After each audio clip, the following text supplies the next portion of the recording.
Arauxoni heyt qilayotgan futbol muxlislari. Men sizlarga hozir Arauxo haqida qisqacha gapirib o'taman.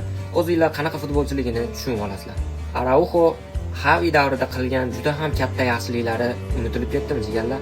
Arauxo Xavi davrida o'sha Napoliga qarshi Osimhenni cho'ntagiga solib qo'ygani, Manchester Unitedga qarshi Rashfordni cho'ntagiga solib qo'ygani va Real Madridga qarshi Viniciuslarni cho'ntagiga solib qo'ygan davrlarni unutib olasizlarmi jigarlar?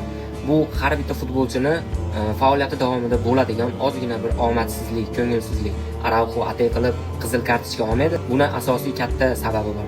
Hans Flick Arauxoga vaqt bermayapti jigarlar. Kam vaqt berilyapti Hans Flick tomonidan.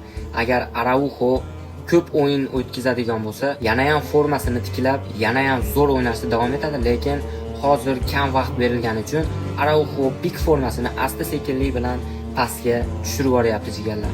Arauxoni O'zbekistonda faqatgina men maqtayapman jigarlar. Arauxo Barselonaga juda ham kerakli futbolchi. Arauxoga o'tgan mavsumda Bavariya, Manchester United qiziqish bildirdi.